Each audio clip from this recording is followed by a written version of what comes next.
Du diaporama. Tout à l'heure, on avait des problèmes sur les vidéos, donc il faudra bien me dire si jamais les vidéos passent pas. Et je verrai comment j'arrange la chose. OK? Alors, on va donc commencer cette conférence sur la pratique vétérinaire équine. Pour commencer, ce que je vais faire, c'est me présenter. Donc moi, je m'appelle donc Céline Mespoulès-Rivière. Je suis diplômée de l'ENVA en 1998. Avec un internat que j'ai fait ensuite pendant un an. On voit bien le diaporama là, juste pour vérifier? Oui, c'est bon. Ok, parfait, merci.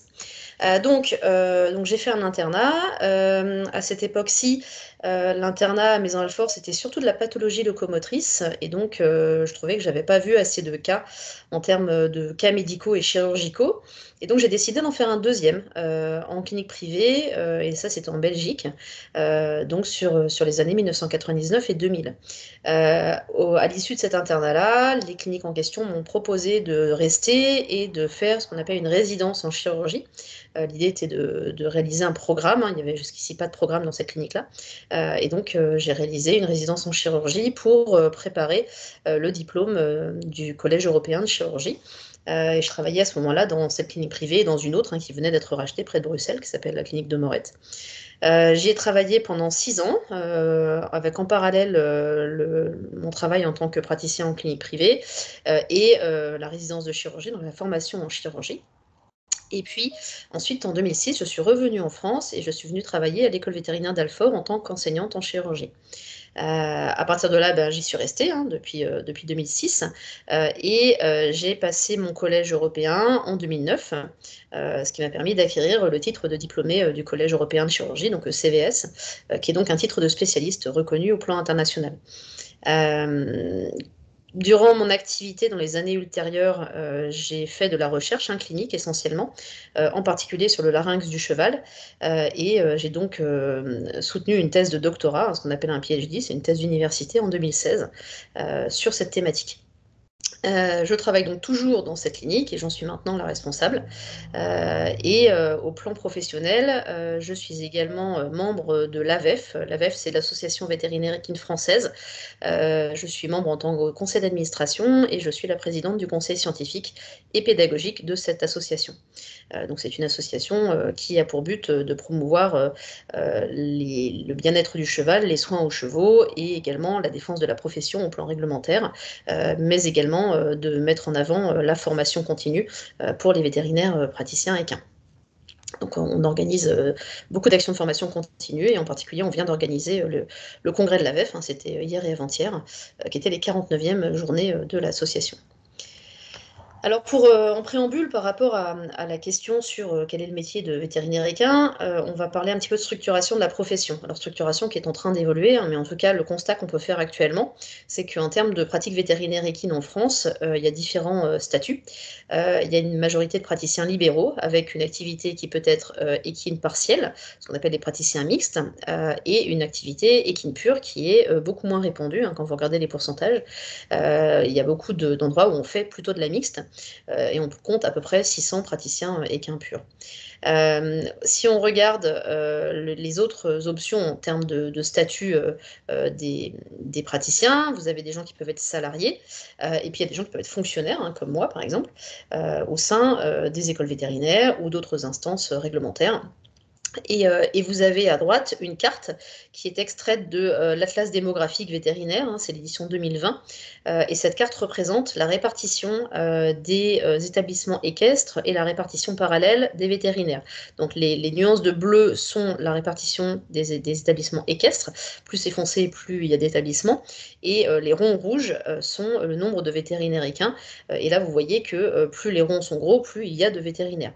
Alors il y a une certaine convergence dans certaines régions comme l'Île-de-France ou la Normandie, où là on constate qu'effectivement il y a beaucoup de vétérinaires, parce que ça correspond à en particulier des concentrations de grosses cliniques et d'universités dans ces régions-là, avec beaucoup d'établissements équestres, en Île-de-France en particulier.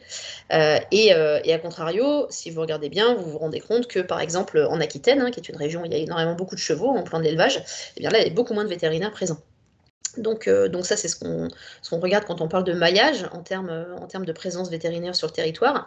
Donc vous voyez qu'il y a des vétérinaires à peu près partout, à peu près, hein, parce que par exemple, là, dans l'Est, bah là, c'est un petit peu vide, hein, et ça, c'est connu, hein, on a des clients qui viennent d'assez loin, parce que au centre, là, il n'y a pas grand-chose. De l'autre côté, c'est aussi une région blanche où il n'y a pas beaucoup de chevaux, donc ceci explique cela. Mais n'empêche que les quelques personnes qui ont des chevaux à cet endroit-là sont bien embêtées parfois. Donc c'est toujours la problématique, hein, de la répartition des vétérinaires sur le territoire, exactement comme on discute en médecine humaine, hein, de la répartition des généralistes sur le territoire. En termes de type d'activité, l'activité pour les praticiens peut être itinérante, pure, c'est-à-dire on a sa voiture et son matériel dedans et ça s'arrête là, et qu'on a un domicile d'activité, dit domicile professionnel d'exercice. Alors l'activité itinérante en équine pure, elle est assez rare. Elle se résume éventuellement à certaines personnes qui vont avoir une activité spécialisée, par exemple en nutrition équine, pour donner un exemple que je connais. Et sinon, on est plus sur la base de cabinets vétérinaires à minima, c'est-à-dire un peu une base arrière où on aura une pharmacie et éventuellement un bureau, voire une salle de consultation quand on fait la pratique mixte pour les petits animaux.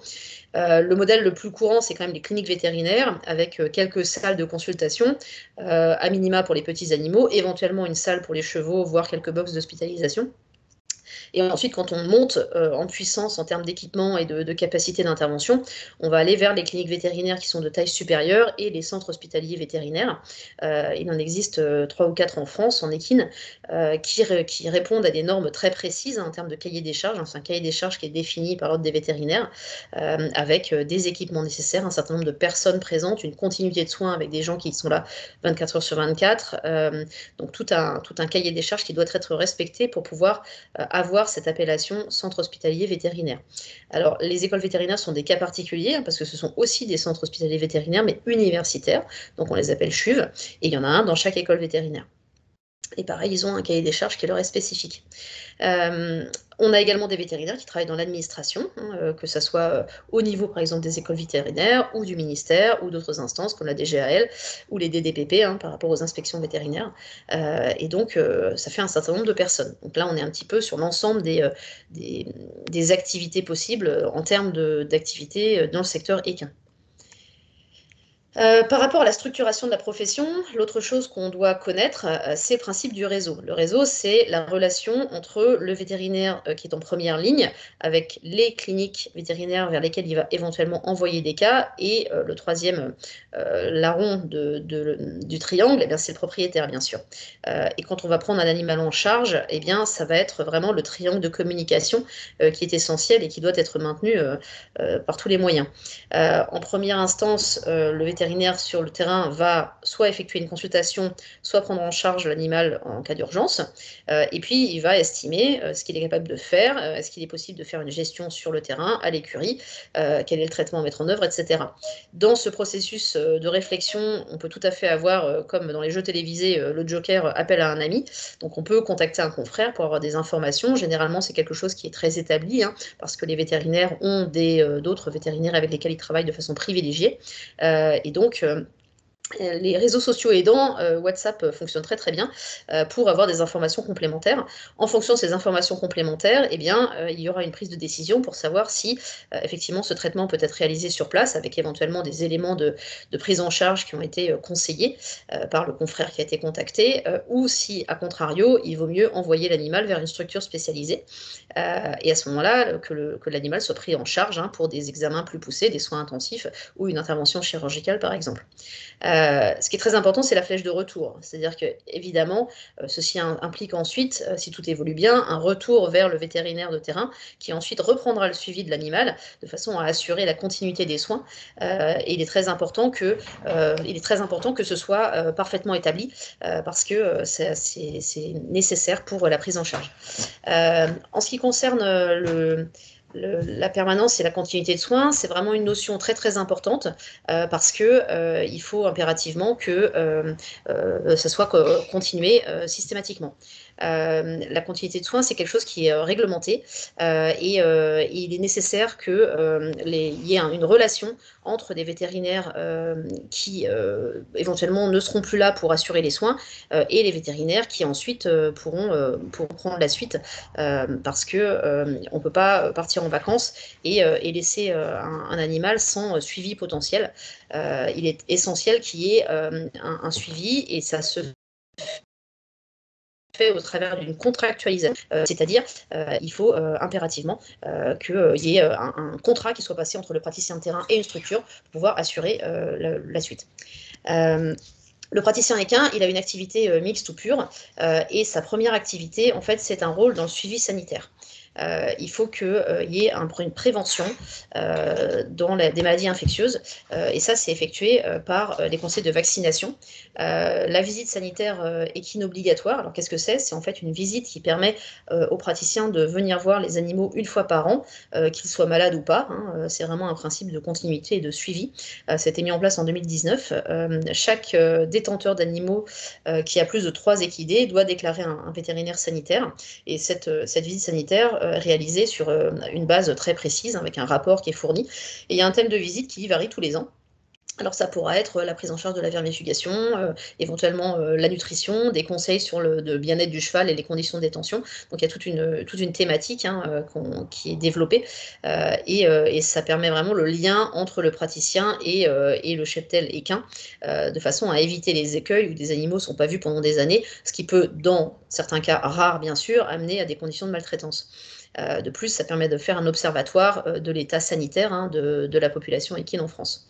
Le praticien équin, il a également des informations sur les modalités de détention, l'enregistrement, les informations sur l'identification, comment identifier un animal quand il naît, les relations avec l'IFCE, le fichier CIR. Et donc c'est quelque chose qui est maintenant mis en place, qui prend pas mal de temps au vétérinaire praticien parce que ça prend du temps de voir tous les équidés qui sont dans son secteur. Et puis surtout, il y a toujours un petit peu de paperasse derrière, mais c'est vraiment quelque chose qui a été mis en place pour renforcer ces liens et éviter les écueils d'animaux qui ne sont pas vus pendant très longtemps et qui peuvent amener à des situations critiques. Alors, le praticien équin, il a aussi une action de médecine préventive, ça va avec ce que je viens de vous expliquer. On a parlé de vaccination, on a parlé de traitement antiparasitaire, il y a aussi des soins dentaires qui doivent être mis en œuvre très régulièrement. Alors, la dentisterie, ça a fait l'objet vraiment d'une réglementation, on a légiféré sur le sujet, parce que pendant très longtemps, il n'y avait pas de statut vraiment pour les personnes qui se disaient dentistes équins. Alors, dans cette population, il y avait des gens qui étaient extrêmement compétents, et il y avait des gens qui l'étaient moins, et ça amenait à des problématiques potentiellement de bien-être pour les chevaux. Et donc, a été créé un statut qu'on appelle le statut de technicien dentaire équin. Et le technicien dentaire équin a des attributions, c'est-à-dire qu'il y a des actes qu'il peut faire, il y a des actes qu'il ne peut pas faire, et il travaille généralement en collaboration avec un vétérinaire, déjà pour commencer parce qu'il n'a pas l'autorisation de sédater l'animal. La sédation, c'est un acte vétérinaire avec l'utilisation de molécules dont le vétérinaire est détenteur, et donc normalement, quelqu'un qui n'est pas vétérinaire n'est pas censé se promener avec des sédatifs. Donc, c'était un petit peu compliqué de mettre tout ça en œuvre, mais ça avait pour but également de passer par un système de validation des acquis de l'expérience pour les techniciens dentaires qui étaient déjà expérimentés, et de faire un petit peu un tri dans un groupe où les compétences n'étaient pas homogènes. Donc voilà, c'était un peu dur à mettre en place, mais ça commence à être plus clair. Et donc, on a beaucoup de cliniques vétérinaires qui font appel à des techniciens dentaires équins avec une contractualisation, tout simplement parce qu'il y a une reconnaissance de la compétence de ces personnes, mais c'est très important que ça suive un cadre qui est très réglementé. Dans la même série, il y a les conditions de détention, tout ce qui est bien-être animal. Vous savez que c'est quelque chose qui est très actuel, on en parle beaucoup. Là, au congrès vétérinaire où j'étais, là, que j'organisais, eh bien, on avait toute une session sur l'aspect bien-être animal avec l'intervention de monsieur Loïc Dombreval, un député, qui travaille beaucoup sur cette cause-là. Et donc, il y a eu quelques années, a été éditée une charte du bien-être équin, dont vous voyez une illustration à droite, et qui a été été élaborés par l'ensemble des instances professionnelles de la filière, c'est-à-dire les associations des courses, par exemple, la Fédération nationale du cheval, la Ligue de protection du cheval, la VEF, dont je fais partie, mais aussi avec consultation des associations de protection de l'animal, hein, comme la Ligue de protection du cheval ou la SPA, et ont été éditées des informations sur finalement les besoins primaires du cheval, parce que on pourrait être surpris, mais il y a des personnes qui ne sont pas habituées à ce milieu-là, qui ne connaissent pas les besoins primaires. Alors, si elles ne s'occupent pas de chevaux, c'est pas un gros problème. Par contre, quand elles ont des chevaux et qu'elles ne savent pas qu'il est censé manger du foin et avoir accès à l'eau, là, ça devient beaucoup plus problématique et ça amène à des situations critiques. Donc, tout cela a été mis en place de façon à essayer de limiter ces problématiques. Donc, le praticien équin qui a une activité mixte ou pure, outre tous ces aspects sanitaires et réglementaires dont je viens de vous parler, eh bien, va avoir une activité très régulière par rapport à différentes thématiques. Il va intervenir pour des boiteries, par exemple. Il pourra réaliser des consultations de médecine ou donner des avis chirurgicaux. Et une autre branche d'activité, c'est les suivis de reproduction. Dans le cadre de ces activités, il y avait évidemment une grande variété des équidés qui suivis, hein. Vous avez un petit exemple avec la photo en haut à gauche, avec des formats radicalement différents. Et puis une variété des situations, puisqu'on pourra intervenir pour des particuliers, chez des professionnels, hein, dans le cadre d'écuries de haut niveau ou d'écuries de course, et c'est pas du tout la même façon de fonctionner, ni le même langage, ni les mêmes codes, ou encore pour des associations. Les conditions d'exercice sont assez variables, hein. On peut travailler sur le terrain, vous voyez une prise en charge à la lumière des phares dans la photo en bas à droite, et puis on peut travailler en clinique. Dans tous les cas, le vétérinaire équin en général ne s'ennuie pas trop, parce que il y a beaucoup de demandes, et on commence tôt, on finit tard, et là il y a encore le temps d'administratif à caler quelque part. Donc c'est un métier où on a on n'a pas trop le temps de s'ennuyer. S'ajoute là-dessus la prise en charge des urgences, hein, et la réalisation des gardes. On a parlé de continuité de soins tout à l'heure. Ça veut dire qu'il faut être présent et qu'il faut répondre à la demande. Et donc, effectivement, les horaires sont assez élastiques et les week-ends souvent chargés. Une dernière chose qu'il ne faut pas oublier, c'est l'aspect réalisation des autopsies. Ça fait partie aussi des missions du vétérinaire. Ça peut se réaliser dans les laboratoires départementaux, par exemple, ou alors dans des centres agréés, hein, tels que les laboratoires les laboratoires d'anatomie pathologique des écoles vétérinaires. L'autopsie, c'est important parce que ça permet quand un animal est retrouvé mort ou quand il est euthanasié à la suite de l'évolution d'une affection, ça permet d'avoir des informations, hein, quant à l'évolution en question, quant éventuellement aux causes de la mort. Et puis, il y a aussi éventuellement des aspects de médecine légale, hein. Vous avez tous suivi, je pense, la problématique des chevaux mutilés il y a 18 mois.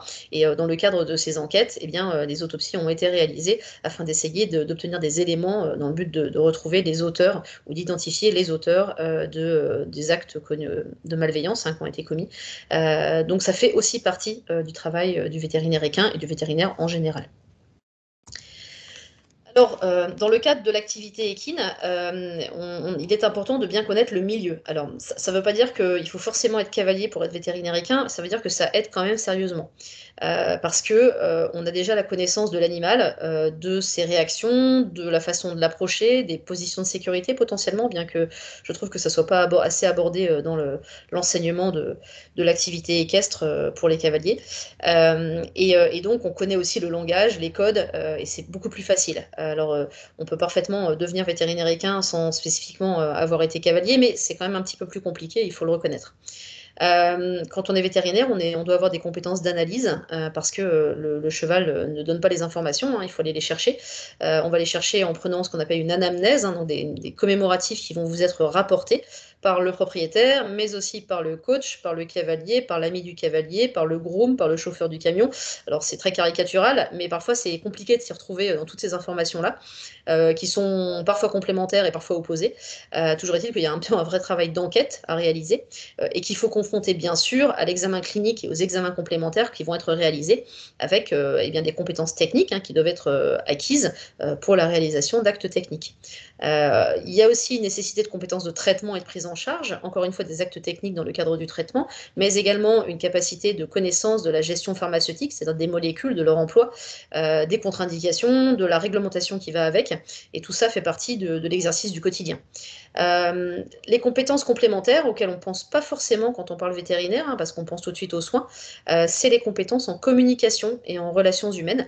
Et puis en management aussi, parce que une clinique vétérinaire, c'est une entreprise, donc il faut pouvoir gérer l'ensemble des intervenants au sein de cette entreprise, et donc la communication est extrêmement importante, surtout dans un métier ou dans une activité où il faut une grande réactivité et où les choses se passent très vite. Ensuite, il y a également nécessité d'avoir des compétences de communication pour une activité qui fait partie de notre quotidien, à la différence des médecins, en tout cas en France pour le moment, qui est la gestion de la fin de vie d'un animal.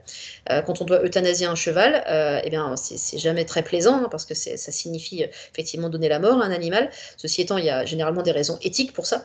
Et il faut pouvoir gérer la situation. Gérer la situation, ça veut dire faire de la psychologie, avoir de l'empathie, hein, ce qu'on appelle de l'empathie, c'est-à-dire essayer de communiquer en faisant comprendre la nécessité de l'acte au propriétaire. C'est pas toujours facile, il y a des gens qui n'y arrivent pas, ou qui ont énormément de mal avec ça, hein. Leur problématique, c'est pas forcément d'euthanasier l'animal, parce que les raisons éthiques sont acceptées par tout le monde, mais c'est le processus et de passer par cette communication et cette psychologie auprès du propriétaire. Et ça demande des compétences, donc c'est quelque chose qu'on apprend en école vétérinaire, on a des cours, hein, sur la question. Après, bien sûr, rien ne remplace la mise en situation, et puis ça s'acquiert en mode compagnonnage au début de son activité, ou quand on est en école vétérinaire et qu'on est confronté à la situation. Mais c'est un point important et c'est un point qui doit être pris en compte, parce que psychologiquement, ça peut déranger des personnes. Alors, au sein du milieu dans lequel on évolue quand on est vétérinaire équin, eh bien, il y a beaucoup de relations interprofessionnelles qui sont présentes, puisqu'on n'est pas le seul professionnel à évoluer dans cet environnement. Donc le vétérinaire est le garant du bien-être et de la bonne santé du cheval, mais il va forcément interagir avec des maréchaux, des ostéopathes, etc. Alors, en tant que membre de l'AVEF, nous on déplore quand même assez souvent que certains propriétaire de chevaux appelle l'ostéopathe avant le vétérinaire quand l'animal présente une boiterie, c'est un peu surprenant, et ça mène parfois à des situations compliquées. Il n'empêche que les ostéopathes ont effectivement un rôle à jouer dans la prise en charge du cheval, et en particulier du cheval athlète. Et donc il faut connaître ce milieu, connaître les relations entre les professions, connaître les autres personnes qui interviennent dans la même structure équestre où éventuellement vous allez intervenir, et c'est particulièrement important d'avoir une bonne communication entre tous ces professionnels. Dans le milieu des sports équestres, hein, dans le milieu professionnel, il y a beaucoup de relations avec les professionnels dont je viens de parler, mais également avec les professionnels que sont les entraîneurs, les coachs, etc. Et ça, c'est vraiment, le réseau doit être bon pour que ça se passe bien. On peut aussi avoir des relations avec des associations, hein. Vous avez à droite une illustration qui vient du grand refuge de la SPA, hein, de Pervenchères, dans l'Orne, où il y a 250 équidés qui sont associés, et on est amené également à avoir des relations avec ces associations-là. Donc, en résumé, le vétérinaire, c'est le professionnel de référence pour les soins et la santé du cheval et son bien-être. Il se doit de connaître la réglementation, et il se doit d'être un bon communicant, sinon ça marche moins bien. En termes d'activité en clinique de référé, qui est un peu plus mon domaine, hein, puisque je travaille en CHUV, eh bien, on a des cas en première intention, mais c'est quand même pas la majorité de notre population. Je pense qu'en première intention, on doit être à peu près 20% de cas. On a quand même plus de cas qui sont référés. Et donc, on va faire ce qu'on appelle de la gestion par seconde intention ou en seconde intention, c'est-à-dire que les animaux ont déjà été vus par un vétérinaire sur le terrain et il nous envoie les cas pour examen complémentaire, pour avis complémentaire, pour réalisation de techniques avancées d'imagerie, par exemple, de diagnostic, ou encore pour prise en charge chirurgicale ou prise en charge en soins intensifs. En termes d'imagerie, il y a différents niveaux d'imagerie, hein. On peut faire de la radiographie, on peut faire de l'échographie, mais on peut aussi utiliser des techniques avancées que sont l'IRM et le scanner, hein, c'est comme pour nous. À l'école vétérinaire d'Alfort, on a une antenne en Normandie qui s'appelle le CIRAL, hein, qui se trouve à Goustranville, dans le Calvados, et qui est un endroit où on a une IRM et un scanner, pour même 2 IRM d'ailleurs, pour les chevaux. Donc c'est une plateforme technique de très haut niveau, et on peut obtenir des images très intéressantes. Et là, vous avez une jolie illustration avec une des premières images qui avait été faite lorsque le scanner debout a été installé, avec une image de colonne cervicale sur un cheval en reconstitution 3D. Alors ce centre, on est amené à le rejoindre dans environ 2 ans, où la clinique équine, hein, donc la structure de l'hôpital équin, va déménager en Normandie. On est en train de construire un gros hôpital qui se veut à la pointe de la technologie et de la communication, hein, puisqu'il y aura ce qu'on appelle un amphi connecté, c'est-à-dire qui permettra de réaliser des conférences, des interventions, des actes avec retransmission à différents endroits. Et donc, à ce moment-là, la clinique Ekin ira là-bas pour des raisons, entre autres, de mutualisation des infrastructures et d'homogénéité des équipes de recherche. Au cours de notre activité, on est amené à avoir différentes catégories d'intervention. Alors quand on parle de médecine interne par exemple, vous voyez que parfois on gère des animaux qui sont un peu débilités, hein, comme ce petit poney très maigre, et puis on a des choses un petit peu sympas, hein, comme ce petit poulain. Est-ce que la vidéo fonctionne? Alors, malheureusement, la vidéo passe très mal. Elle passe ou elle passe pas là? Pour moi, elle ne passe pas. Ah, très bien. Pour moi, la vidéo ne passe pas. C'est de façon très saccadée. Mais ça passe. Ah si, oui, il y en a qui ça passe, peut-être mon réseau qui n'est pas D'accord, suffisant. très bien. Bon, parfait, merci. Donc, quand on fait de la prise en charge de petits poulains comme ça, alors celui-là il est vraiment petit, hein, parce que on est sur du miniature, eh bien, il faut faire très attention, hein, c'est tout petit, c'est délicat, quand ça arrive, c'est tout plat. Là, il allait beaucoup mieux, déjà, on est plutôt en fin d'évolution, mais il y a des petits trucs assez mignons. Ceci étant, les petits trucs assez mignons de ce type-là, ça prend beaucoup de temps à gérer, parce que la néonatologie, c'est vraiment du soin intensif, 24 heures sur 24.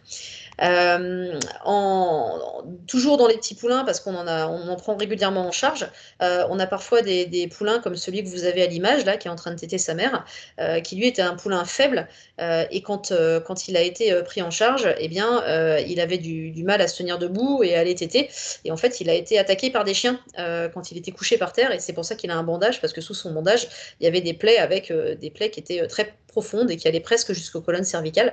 Donc c'était pas forcément la forme quand il est arrivé.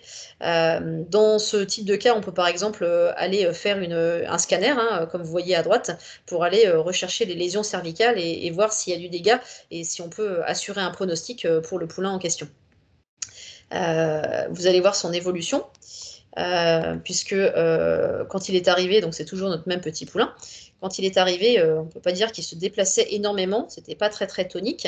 On avait un poulain qui avait du mal à avancer et à bouger, alors qu'un poulain en bonne santé, hein, normalement, ça gambade tout le temps et ça saute dans tous les sens. Et vous allez voir après quelques semaines d'hospitalisation la différence. Là, vous avez un petit poulain qui est beaucoup plus alerte, qui bouge, qui est encore un peu raide de son encolure, hein, si on regarde bien, mais on a une bonne amélioration. Vous voyez, il tourne la tête quand même. Donc, ce petit poulain a pu retourner chez lui et s'en est bien sorti malgré des plaies avec des lésions très importantes et qui sont vraiment pas passées loin de ses vertèbres cervicales. Donc, c'est sûr que c'est toujours très satisfaisant quand on arrive à ce résultat-là, même si c'est des prises en charge assez intensives. Autre catégorie où on intervient en tant que clinique de référé, c'est plutôt le côté chirurgical. Donc, pour faire une chirurgie sur un cheval, on peut intervenir sur un cheval debout ou un cheval couché. Donc, sur un cheval debout, on peut faire beaucoup de choses en fait, parce qu'avec des anesthésies locales ou sur les nerfs correspondant plus une bonne sédation, eh bien, on arrive à réaliser pas mal d'actes, hein, dont des chirurgies assez avancées. Là, vous avez une image plutôt en termes de gestion de trauma, avec ce cheval de polo où le maillet avait clairement raté la balle, puisqu'elle est arrivée dans le front du cheval, avec un bel enfoncement osseux. Alors, c'est très impressionnant sur le coup, mais ça se traite très bien, en fait. Donc, à ce moment-là, on va aller, en fait, nettoyer, retirer les fragments osseux, les stabiliser éventuellement si c'est possible, et laver les sinus. Fort heureusement, le maillet en question n'avait pas tapé 5 cm plus haut, parce que là, il y a à parier qu'on aurait dû gérer des signes neurologiques, parce que 5 cm plus haut, c'est le cerveau. Alors, chez le cheval, il n'est pas très très grand, mais il est quand même là, et quand il y a un coup sérieux sur la boîte crânienne, ça a des conséquences. L'autre type d'intervention qu'on réalise fréquemment, hein, c'est les interventions pour les coliques, avec ici, vous voyez à droite, une laparotomie exploratrice avec une extériorisation du cécum, parce que les chevaux ont pas mal de problèmes intestinaux, hein, ils sont pas très très bien montés en termes de digestion, et donc on a souvent des affections, et de préférence entre 2h et 4h du matin. On est amené à faire ces interventions-là. Alors je vais vous montrer après comment est-ce qu'on fait l'anesthésie, hein, sur un cheval. Autre exemple, hein, de chirurgie, petite ponette qui s'était fait croquer l'oreille, donc après amputation de ce qui restait, on se retrouve avec une seule oreille. Donc ça permet de gérer quand même ce type de gros traumatisme. Et puis au milieu, vous avez une plaie. Alors les plaies, on en a beaucoup. Actuellement, on a 3 chevaux hospitalisés là, avec beaucoup de plaies. Et on est en plus pas du tout à la bonne époque, hein. Les plaies, généralement, les chevaux, ils font ça en été quand ils sont lâchés au pré. Mais là, il y a eu pas mal de soucis. Et donc, ça peut prendre des formes très diverses, sachant que le cheval est très prompt à se mettre dans des situations compliquées, donc dans des fils de fer, à passer des pieds dans la porte, bref, toute situation imaginable. Et puis, comme il vit pas spécialement dans une chambre ou dans une maison propre, il y a souvent une contamination très importante et donc beaucoup de gestion, hein, à faire, avec éventuellement de la cicatrisation par seconde intention. Ce qu'on appelle la cicatrisation par seconde intention, en fait, c'est qu'on suture, on peut pas suturer. Ou alors on suture et ça lâche parce qu'il y a trop de contamination bactérienne. Et donc, il faut attendre que tout ça cicatrise avec des soins spécifiques qui sont mis en œuvre. À droite, on peut également faire du retrait dentaire, hein. Là, vous avez une étudiante qui est en train de contrôler le retrait d'une dent. Vous voyez que c'était un petit peu sanglant. Donc, extraction par voie orale, hein, sans avoir à anesthésier l'animal. Alors, dans la série colique, hein, je vous parlais du fait que c'était quelque chose d'assez fréquent. Vous avez ici une colique illustrée par les soins intensifs qu'elle a nécessité, avec un poney qui était rentré pour des coliques sourdes à gauche, qui a fini par être opéré parce que ça ne s'améliorait pas et qui présentait de la fièvre. Et il avait un magnifique abcès intra-abdominal avec des adhérences entre les intestins. Alors, quand on est à ce stade-là, on est un petit peu inquiet, hein, parce que c'est mal parti. Ceci étant, les propriétaires souhaitaient faire le maximum. Donc, le poney a été opéré. On a fait un peu de tuyauterie, hein. On enlève ce qui ne va pas, on réabouche, on fait de la plomberie. Et puis ensuite, on gère la péritonite, parce que péritonite, il y a déjà. Donc, vous avez notre ami couché en post-opératoire avec sa glace sur les pieds, hein. C'est ce qui est illustré par la photo de droite. On met de la glace sur les pieds pour limiter leur chaleur et limiter la circulation de toxines qui peuvent amener à une fourbure. Et puis du soin intensif avec des pouces perf et des perfusions dans tous les sens, et beaucoup, beaucoup de suivi. À la suite de ça, on fait effectivement des lavages péritonéaux, hein, qui sont illustrés par les photos de droite. Et vous constatez que notre ami était quand même encore un petit peu barbouillé, si on peut dire ça comme ça. Là, il est sur l'une de ses premières sorties à l'herbe. Et ce qui est très étonnant, c'est qu'il ne saute pas sur l'herbe, alors que les chevaux qui ont été opérés de colique ont été mis à jeun pendant un temps certain. Et normalement, la première chose qu'ils font, c'est se ruer sur le gazon. Donc c'est un très bon test en fait pour savoir si les chevaux vont bien.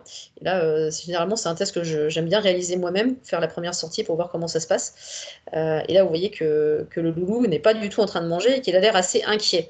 Et inquiet parce que techniquement, il semblait encore un peu dérangé. Vous voyez qu'il va montrer des signes un petit peu de colique sourde. Là, il prend la position du prieur, hein, avec très clairement, il signe un inconfort abdominal. Et il indique qu'il n'est pas content. Et qu'il y a quelque chose qui le dérange. Donc effectivement, c'était probablement associé soit à des ulcères gastriques, soit à des adhérences. Alors la bonne nouvelle, c'est qu'avec une gestion alimentaire adaptée et un suivi poussé, ce poney a tout à fait survécu et ça fait déjà quelques années, il va très bien. Bon, ça a quand même coûté entre 10 et 15 000 euros au propriétaire, hein. Donc il faut être conscient que ce type d'intervention, c'est des soins intensifs qui sont majeurs, qu'on ne sort pas toujours l'animal à la sortie, et que c'est un coût non négligeable. Alors pour revenir à l'anesthésie, je vous disais qu'on anesthésiait les chevaux pour pas mal d'interventions, même si c'était pas, on pouvait faire beaucoup de choses debout. Alors voilà une illustration de la réalisation d'une anesthésie générale.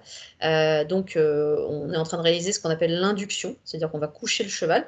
Alors la particularité du cheval, bien sûr, c'est son poids, c'est-à-dire que là, on n'est pas en train d'anesthésier un chien. Quand on anesthésie un chien, on l'endort, on le prend dans les bras, on le pose sur la table. Chez le cheval, c'est un petit peu plus compliqué. Donc la réalisation d'une anesthésie chez le cheval, ça nécessite plusieurs personnes. On se met en sécurité et on essaie de faire en sorte que ça se passe bien pour l'animal. Par exemple, on le tient, on le guide dans sa chute, de façon à ce qu'il ne se fasse pas mal, hein.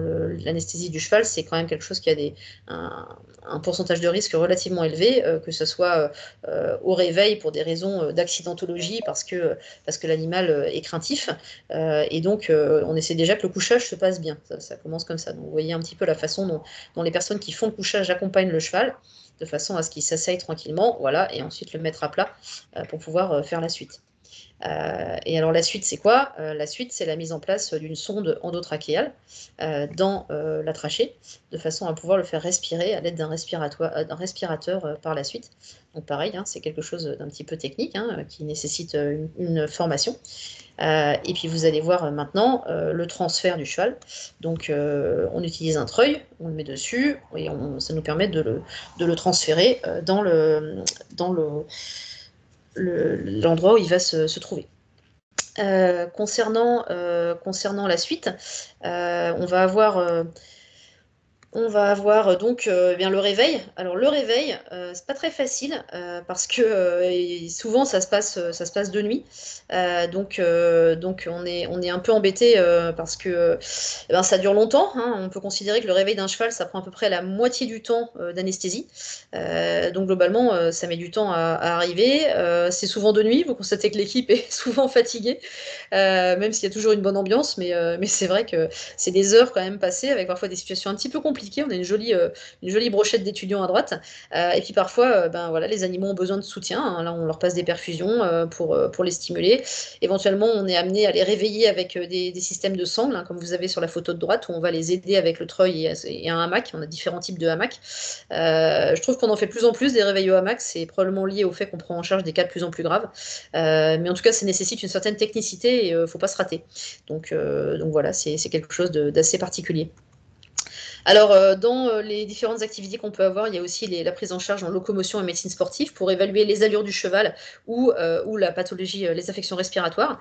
Donc, vous voyez que ce cheval-là est en train de trotter avec un système d'endoscopie embarqué. Il a un endoscope sur le nez et c'est relié à une caméra hein, qui est dans son tapis.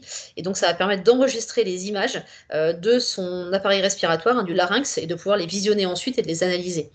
On a également tout ce qui est suivi de reproduction avec prise en charge pour les suivis de poulinage. Alors dans notre activité, on fait assez peu de reproduction. Par contre, on a tout un suivi et une formation des étudiants de dernière année et des internes hein, qu'on envoie à l'école vétérinaire de Nantes et en pratique, enfin en ARA privé en Normandie, de façon à ce qu'ils acquièrent cette partie également des compétences. Un autre cadre interventionnel, c'est le cadre interventionnel de vétérinaire urgentiste hein, ou vétérinaire soit pompier parce que y a des vétérinaires qui travaillent en l'occurrence chez les pompiers ou simplement parce que les pompiers doivent intervenir sur un animal qui est dans des conditions extrêmes et vous demandent un coup de main pour l'évacuer. Exemple avec cette première histoire en première ligne d'un cheval qui était en promenade avec des congénères et des cavaliers et qui est tombé d'un pont. Donc le cheval est arrivé dans la rivière, il a fallu sortir de là parce qu'il ne s'en sortait pas, il ne pouvait pas remonter avec des berges qui étaient trop escarpées. Et donc là, vous avez la prise en charge avec un hamac.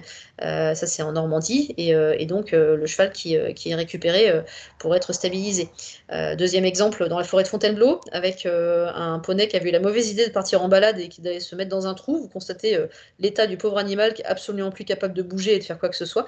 Et donc les pompiers étaient allés le chercher et on avait eu des photos du sauvetage parce que on avait gentiment prêté notre hamac au confrère qui intervenait là-bas, qui n'est pas sur les photos, mais un hamac qui a permis de soutenir par la suite et de le garder dans des bonnes conditions au box le temps qu'il récupère parce qu'il était vraiment complètement épuisé. Une autre tranche d'activité qui me concerne, parce que c'est quelque chose que je fais aussi, hein, c'est être vétérinaire sur des événements sportifs. Donc il y a plusieurs niveaux d'intervention. On peut être vétérinaire officiel dans le cadre réglementaire de la FEI, ou on peut être vétérinaire traitant pour intervenir justement en cas de problématique. Hein. C'est comme sur les événements sportifs en humaine. Vous avez toujours des secouristes, mais quand on est en événement sportif équestre, il y a toujours une équipe de vétérinaires hein, qui est prévue pour intervenir et pour être garant du bien-être animal. Vous avez ici des photos des Jeux équestres mondiaux en 2014, où avec toute l'équipe des vétérinaires qui était présente pour le concours complet d'équitation. Et puis à droite, j'étais il y a une semaine au concours international 5 étoiles de Pau avec une collègue qui faisait le vétérinaire pompier sur son vélo. Donc c'était urgence vétérinaire à vélo.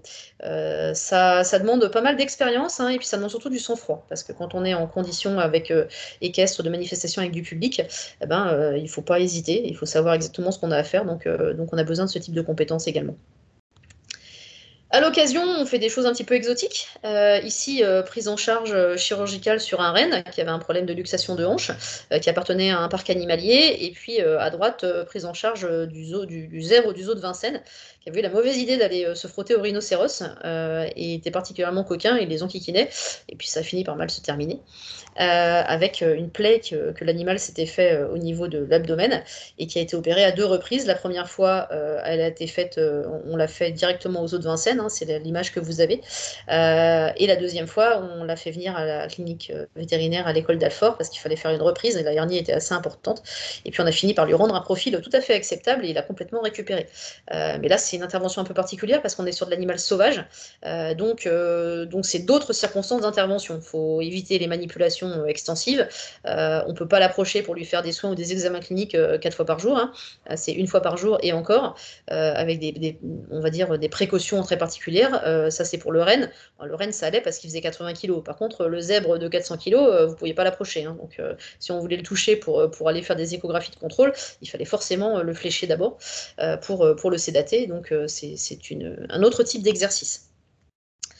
Alors, puisqu'on parle d'exercice, il est très important quand on travaille en pratique vétérinaire de comprendre que, eh bien, il y a des risques qui sont associés éventuellement à cette pratique. Un cheval, ça fait 500 kg en moyenne, donc c'est pas un hamster. Hein. Je prends souvent cette comparaison pour vraiment opposer les extrêmes. Le hamster, il peut vous mordre, éventuellement il mord au mauvais endroit près de l'articulation, mais c'est quand même assez rare qu'il vous envoie à l'hôpital. Cheval, c'est plus fréquent. Donc, c'est des animaux qui ont du caractère, qui sont réactifs. On a des conditions de travail qui ne sont pas toujours faciles, surtout quand on est vétérinaire sur le terrain, parce qu'on fait beaucoup de kilomètres pour aller voir les animaux. On réalise des examens qui peuvent être à risque, hein, comme les palpations transrectales. Vous en avez une illustration à droite. Et on travaille dans des conditions d'examen qui ne sont pas toujours évidentes, avec beaucoup d'interférences avec l'environnement. Hein. Je pense, par exemple, quand on doit intervenir dans un poney club le mercredi après-midi, vous imaginez bien que l'environnement n'est pas spécialement calme. Il y a pas mal d'accidents qui sont rapportés au déferrage également, hein, soit parce qu'on se blesse avec les outils, soit parce que l'animal bouge bien sûr au mauvais moment. Donc tout ça, ça a été évalué hein, par une thèse vétérinaire en 2004. Et puis il y a une étude dans le milieu vétérinaire qui a été faite en 2013 également. Et enfin, un rapport de l'ABIVA. L'ABIVA, c'est l'association des vétérinaires équins, mais anglaise, qui a été fait en 2017. Et on a des chiffres donc hein, de synthèse sur l'accidentologie en milieu vétérinaire. Donc on considère que 70% des vétérinaires vont avoir au moins un accident dans leur durée d'exercice, avec une moyenne de 7 à 8 blessures sur 30 ans. Alors moi, si je me réfère à ma propre expérience, j'ai eu effectivement 3 accidents en 20 ans d'exercice. Donc il faut effectivement faire attention. Alors 3 accidents qui se sont révélés ne pas être graves, mais qu'on peut tout à fait relier à éventuellement des erreurs d'inattention. Alors il y a des choses qu'on ne peut pas contrôler, hein, mais il faut faire attention. Donc les localisations préférentielles de lésions, c'est les bras et la tête, par rapport aux positions dans lesquelles on est amené à travailler près du cheval. Et dans 70% des cas, eh bien, c'était des coups de pied. Donc importance de la prévention hein, et du respect des conditions de sécurité. À noter quand même que dans 15,3% des cas, il y a des séquelles. Donc ces séquelles peuvent éventuellement prêter à avoir des conséquences pour la capacité d'exercice. Donc il y a des choses qu'on ne peut pas éviter, mais tout ce qu'on peut éviter, il faut y faire attention. Donc on respecte les conditions de sécurité, on sait où se positionner, on communique avec les personnes présentes et on anticipe. Et ça, c'est probablement le plus important, parce qu'en fait, il faut prévoir l'accident. Et ça s'apprend aussi avec l'expérience. On doit être capable d'identifier les environnements ou les conditions accidentogènes pour essayer de limiter ces risques. Alors, en parlant de risques, une petite illustration hein, par une vidéo qui a été tournée au CIRAL. Le CIRAL, c'est donc le centre des affections locomotrices et d'imagerie hein, dont je vous parlais en Normandie. Alors, le professeur Denoy, hein, qui a fondé ce centre, en fait, eh bien, faisait beaucoup d'examens locomoteurs sur tapis roulant et avait l'habitude de filmer ces examens pour pouvoir évaluer le cheval. Et donc, vous allez voir ce qui se passe sur cet examen, où là, on n'est en fait pas uniquement en examen locomoteur. Le cheval a un endoscope dans le nez parce qu'on est en train d'évaluer son larynx. Et donc, il y a du monde qui tient le cheval pour réaliser cet examen. Alors, vous voyez déjà qu'on est dans des conditions un peu dangereuses parce qu'on est près d'un cheval sur un tapis roulant. Et vous avez peut-être vu qu'il s'était passé quelque chose. Donc là, on est en vitesse assez normale. Le cheval gigote devant et il n'est pas content d'avoir son endoscope. Il lève la tête. Et là, la personne suit et met le pied sur le tapis roulant. Et donc, elle passe sous le cheval. Donc je vous montre la même chose au ralenti en vue latérale et vous allez voir comment ça se passe. On tient l'endoscope dans le nez du cheval n'est pas content celui-là, donc il gigote beaucoup, il lève la tête, donc la personne veut suivre le mouvement pour pas lâcher l'endoscope, et là elle suit, regardez ce qui se passe, elle va mettre le pied sur le tapis roulant, regardez la jambe, et là c'est parti. Et ça c'est extrêmement dangereux, elle aurait pu être sévèrement blessée, le cheval est intelligent, il écarte les pieds et il saute la personne, et donc il n'y a pas d'accident, elle s'en est très bien sortie, juste avec la vitesse du tapis roulant projeté dans le gazon 5 mètres plus loin, mais on aurait pu avoir des conséquences bien plus graves, dont vraiment l'importance de faire attention aux conditions accidentogènes. Le tapis roulant, c'est quelque chose qu'on utilise dans notre exercice, mais qui est accidentogène, il faut rester extrêmement vigilant. Pour l'aspect un peu de conclusion, je dirais que, comme vous avez pu le voir, c'est un métier qui est extrêmement riche, avec des conditions d'intervention variées, des situations variées, beaucoup de rencontres, et c'est aussi l'intérêt de ce métier, parce que quand on est tout seul en pratique équine, on ne fait pas grand-chose, en tout cas pas longtemps, donc l'esprit d'équipe et le travail en équipe est extrêmement important, avec plusieurs illustrations de suivi des animaux en hospitalisation. Je peux vous dire que certaines de ces photos là sont prises à 2 h du matin. Et puis vous avez l'illustration en haut à gauche de l'équipe des vétérinaires et des conducteurs de vent ambulance qui étaient présents au CCI de Pau il y a une semaine. Avec vraiment une cohésion d'équipe qui est nécessaire pour que tout se passe bien et que si intervention il y a, elle soit la plus efficace possible. Comment est-ce qu'on fait pour être vétérinaire équin? Eh bien, les informations pour cette année 2021-2022, là où on en est, c'est qu'il faut bien sûr suivre un cursus en école vétérinaire. La 6e année est une année de spécialisation. On aura une pratique équine ou une pratique mixte équine-canine. Et on peut, en option, faire un internat, hein, généralement pour les personnes qui souhaitent travailler en équine pure. Et ensuite, il y a des filières de spécialisation si on veut aller se spécialiser dans certains domaines. Il y a des places limitées pour ça, donc il faut bien choisir sa voie. Après, pour l'internat, il y a quand même pas mal de places pour aller se former là-dedans. Et vous voyez l'annonce qui a été faite cette année à l'école d'Alfort, hein, avec 2 de nos internes qui ont commencé cette année pour se spécialiser, avoir plus d'informations en termes de pratique équine. On n'est pas encore au stade de la spécialisation avec un diplôme à la clé. Je vous remercie pour votre attention et puis je serai ravie de répondre à vos questions. Je vais par contre mettre une lumière, jeune fille, parce que le jour est tombé en même temps que je parlais, et donc là, à mon avis, vous ne me voyez pas très bien.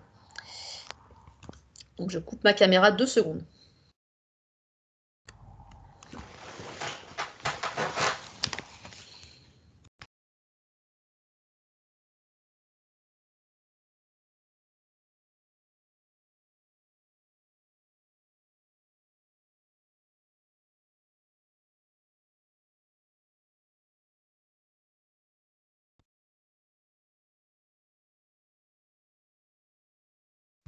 Voilà, ça va être mieux comme ça.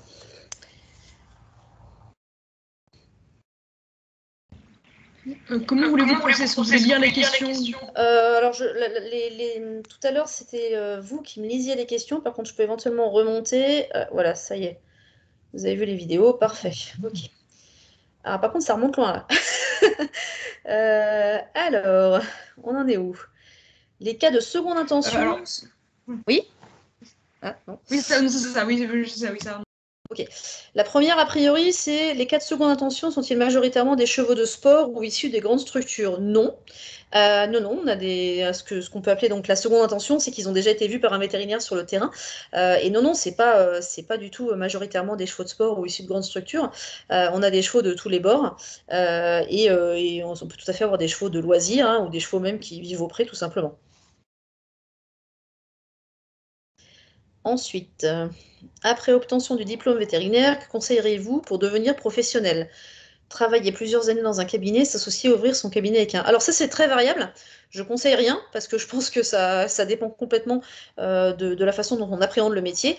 Et puis, alors c'est un peu particulier la question là. Que conseilleriez-vous pour devenir professionnel? À partir du moment où vous avez votre diplôme vétérinaire, vous êtes professionnel. Donc la question, c'est comment est-ce qu'on prend de l'expérience? Ben, ça dépend un petit peu de la façon dont on appréhende l'activité. C'est assez rare qu'on s'installe directement, en tout cas vu l'évolution du marché équin à l'heure actuelle. Assez souvent, on va travailler chez un patron, hein, on est salarié ou dans un cabinet, et on commence par prendre de l'expérience. Et ensuite, on voit ce qu'on a envie de faire.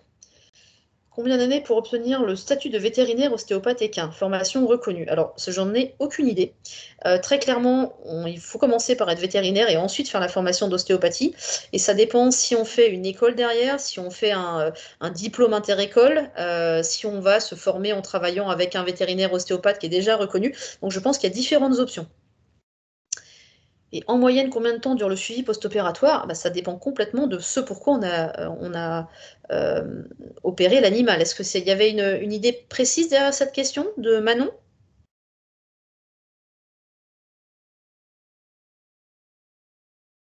Alors, si Manon est là, elle peut prendre la parole, il n'y a pas de problème. Oui, bonjour. C'était dans le cadre, par exemple, des coliques. D'accord, ok. Combien de temps vous suivez les animaux? Les chevaux? Ouais. Oui. Alors, pour les coliques, on garde généralement le cheval entre 7 et 10 jours.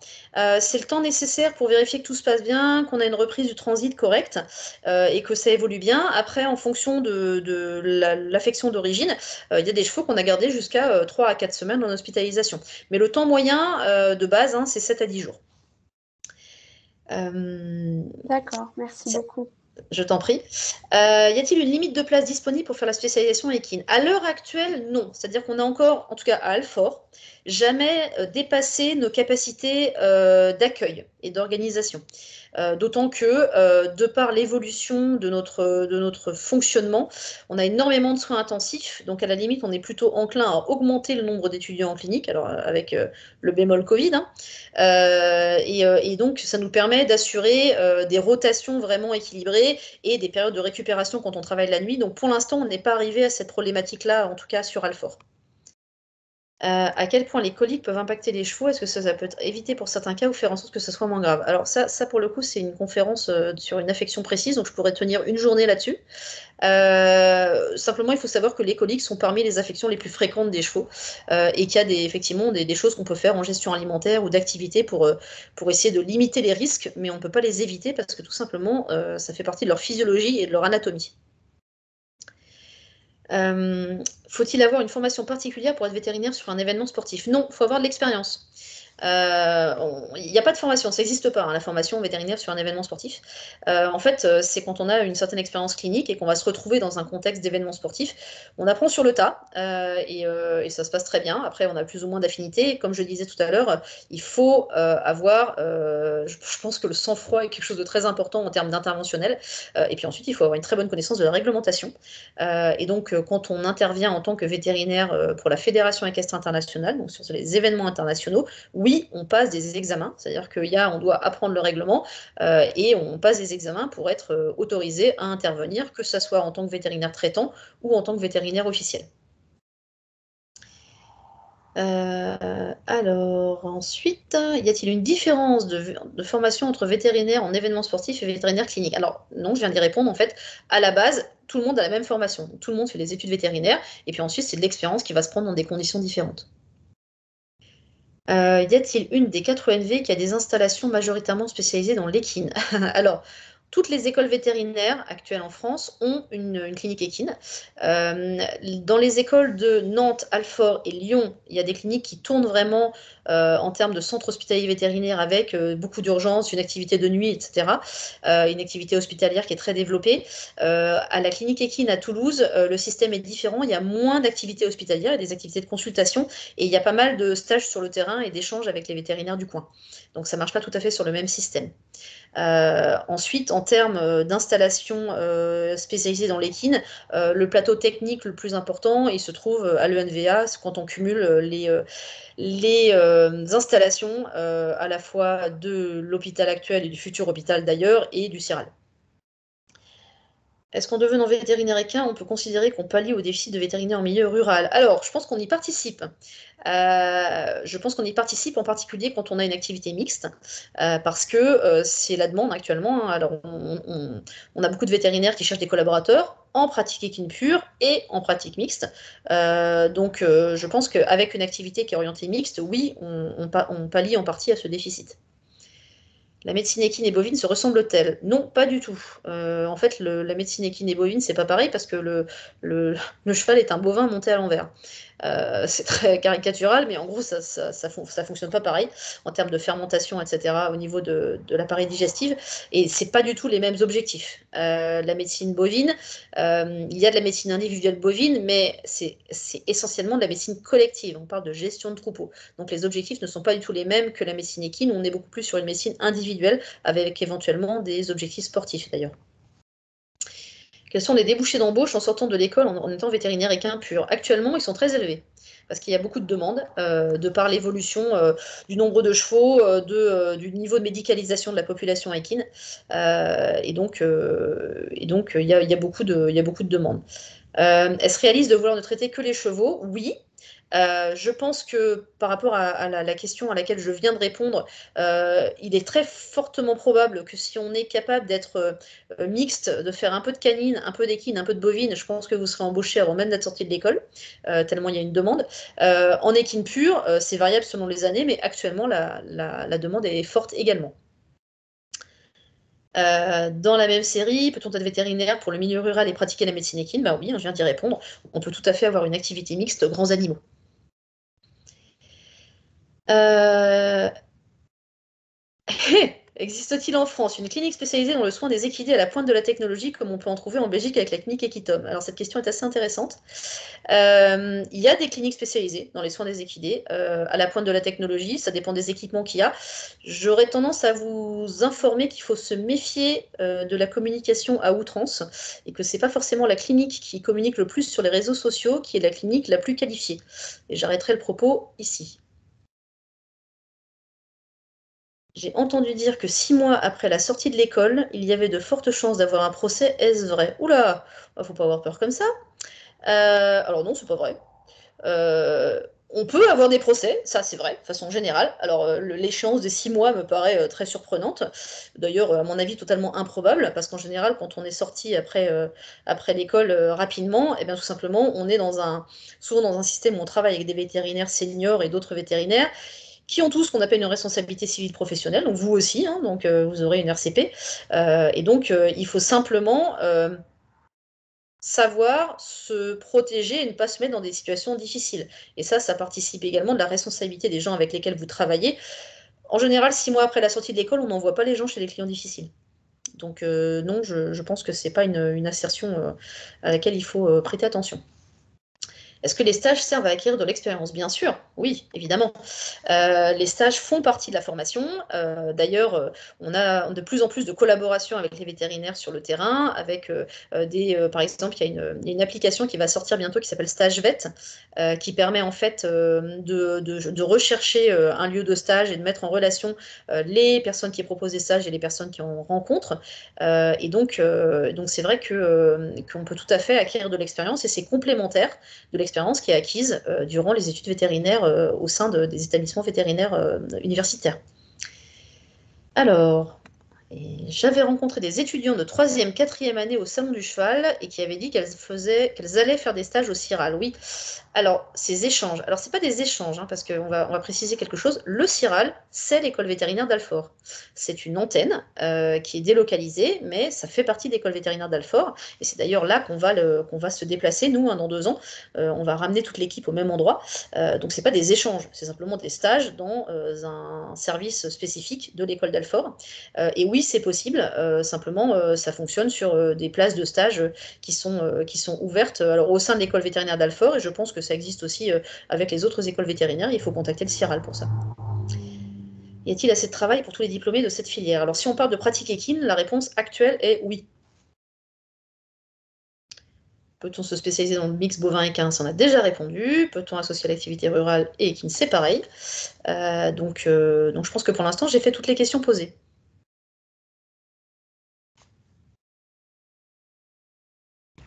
Oui, en effet, j'en vois pas d'autres personnellement.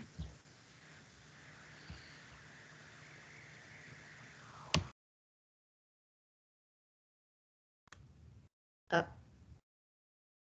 Il me manque un bout de la question.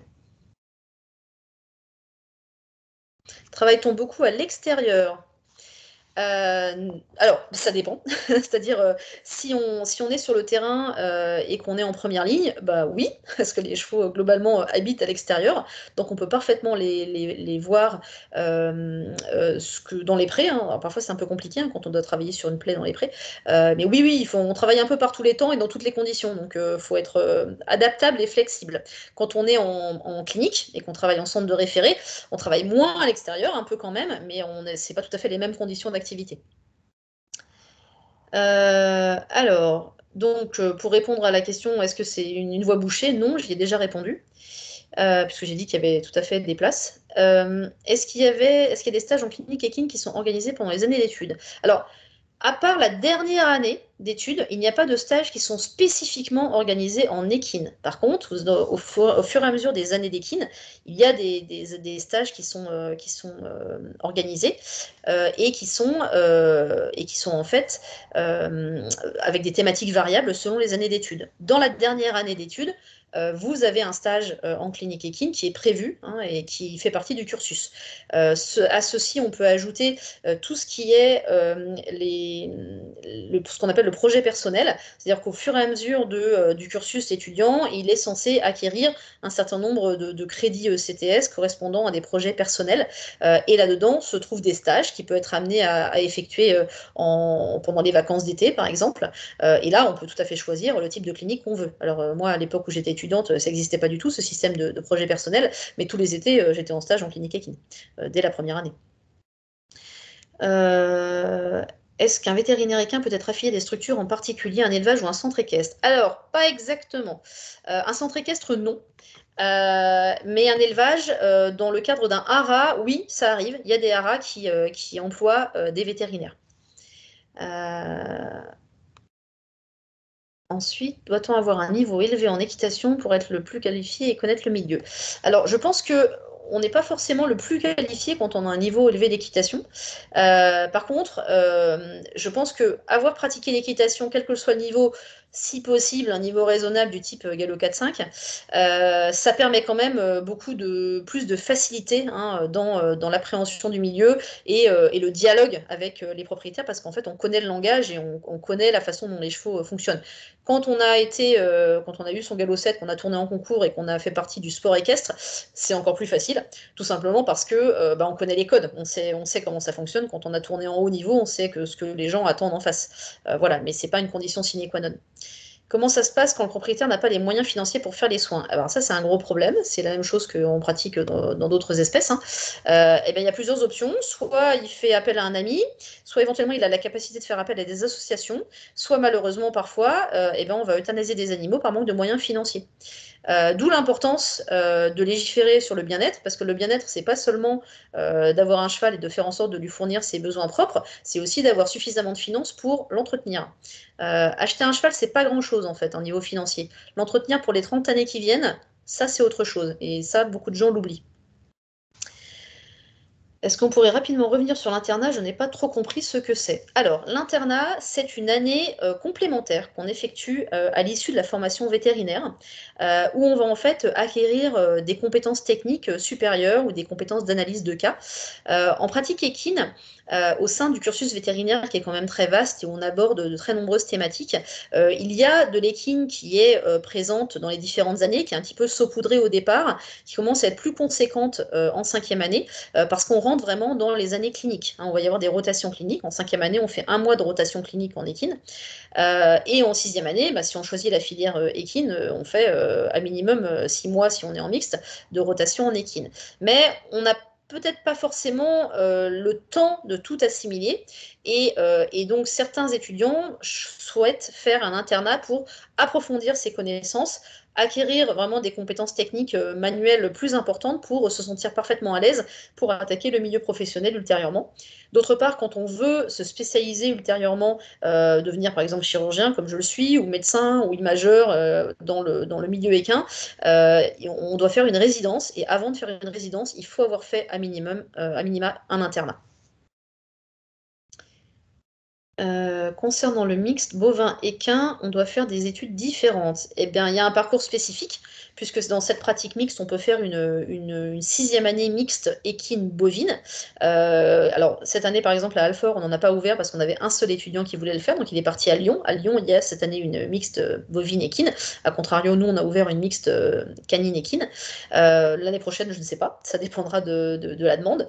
Et donc, oui, on peut tout à fait faire ce parcours spécifique, soit dans l'école où vous êtes, soit dans une autre école en France. Après, on peut très bien être mixte bovin-équin en ayant fait une équine pure ou une bovine pure. De la même façon, moi j'ai des étudiants qui sont devenus internes en équine après une assise bovine. Donc on n'est pas sectaire. Ça dépend beaucoup aussi des capacités et de la motivation. Les études vétérinaires équines permettent-elles de devenir vétérinaire pour les chevaux dans l'armée? Alors oui, on peut tout à fait être vétérinaire, par exemple, pour l'armée ou pour la garde républicaine. On a une convention avec la garde républicaine, pas du tout pour les études, hein, pour des conventions de soins. Mais on peut tout à fait faire ça. Alors ça peut se faire à la faveur de stages ou ça peut se faire à la faveur de contrats, il me semble. Alors moi j'avais vu des étudiants qui avaient un espèce de contrat avec la garde républicaine où ils allaient y travailler les étés avec potentiellement des possibilités de carrière derrière. La garde républicaine, par exemple, recrute. Hein, cette année, je crois ils recrutaient 2 personnes pour être vétérinaire dans la garde républicaine. Mais c'est pas une spécialisation à proprement parler. Alors, il faut de l'expérience pour être vétérinaire de concours comme les 5 étoiles de Pau, mais comment faire pour être recruté? Ah ben, il faut connaître les bonnes personnes. C'est-à-dire que d'abord, il faut être compétent, on va commencer par ça. Parce qu'en général, on vient vous chercher, globalement. Et effectivement, il faut commencer à rentrer dans l'organisation, éventuellement comme bénévole, hein, c'est très simple. Hein. Sur tous les événements internationaux, on peut se faire recruter comme bénévole. Quand on fait les 5 étoiles de Pau, nous, on a les étudiants de Toulouse qu'on fait participer. Quand moi, je fais d'autres interventions sur des CCI en région parisienne, j'emmène souvent des étudiants alforiens. Donc c'est un peu comme au JO, hein, on s'inscrit pour être bénévole, on commence par participer à l'équipe de cette façon-là. Et puis, si on est vraiment motivé et qu'on a des compétences qui sont reconnues et détectées, à ce moment-là, on monte les échelons, si je peux dire ça comme ça. Pour participer aux échéances internationales, faut-il un diplôme, une qualification particulière? Ça, j'ai répondu, puisqu'en fait, il faut en fait déjà participer aux équipes. Et si on est au niveau FEI en veto officiel, on a des examens à passer hein, pour être vétérinaire FEI. On passe des examens et on devient vétérinaire FEI sur recommandation. Et après avoir acquis de l'expérience en tant que vétérinaire de terrain sur des événements. Alors, la résidence. La résidence, c'est une formation où pendant un minimum 3 ans, on va continuer à se spécialiser dans un domaine, c'est-à-dire acquérir encore de l'expérience supplémentaire, par exemple en chirurgie, hein, pour prendre ma partie. On va acquérir aussi énormément de connaissances théoriques, ça veut dire qu'on mange un certain nombre de livres, de revues, de bibliographie pour être à la pointe de ce qui se fait en termes de connaissances scientifiques. Et tout ça est validé par un examen, hein, quand on passe le diplôme ECVS, c'est un examen qui a un très haut niveau et qui évalue ses connaissances théoriques et des connaissances pratiques qu'on a acquises après ce qu'on appelle cette résidence, où on a une formation de spécialistes faite avec un encadrement par un superviseur hein, qui va vous apprendre à faire de la chirurgie et vous apprendre ce qui va avec la chirurgie, c'est-à-dire le avant et le après, et toutes les connaissances théoriques qu'il est nécessaire d'avoir.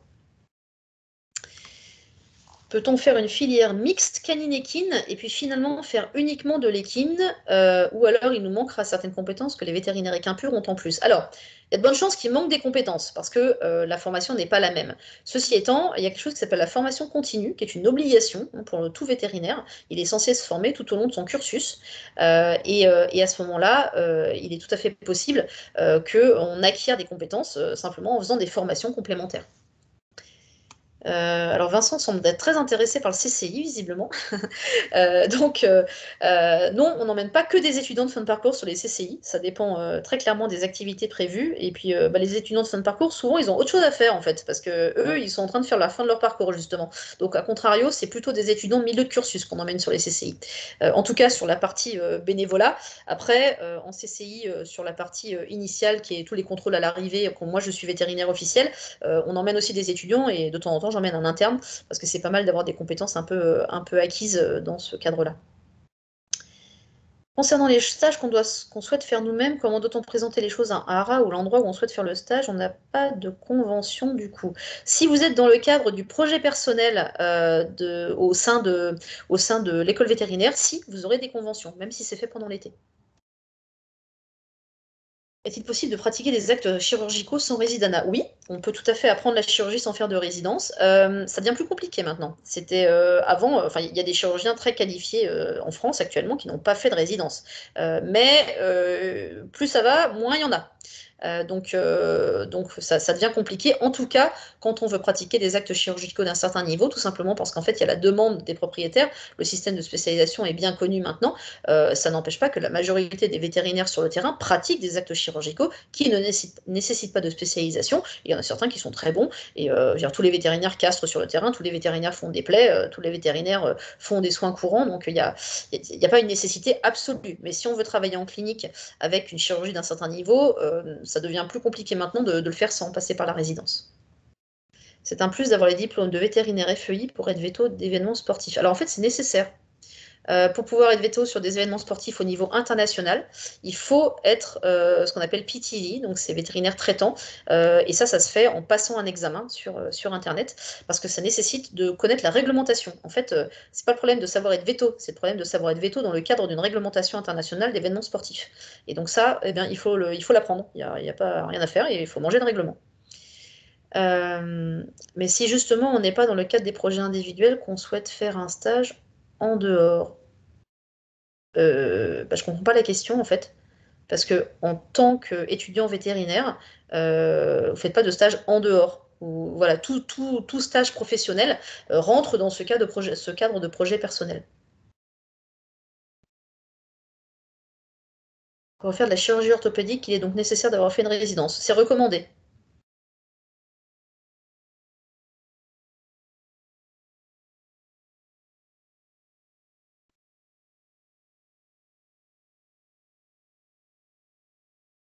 En tout cas, quand on parle de chirurgie de type arthroscopie, fracture et autres.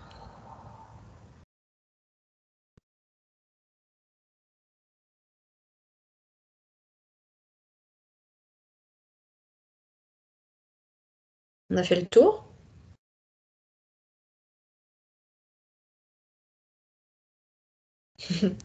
Avec plaisir.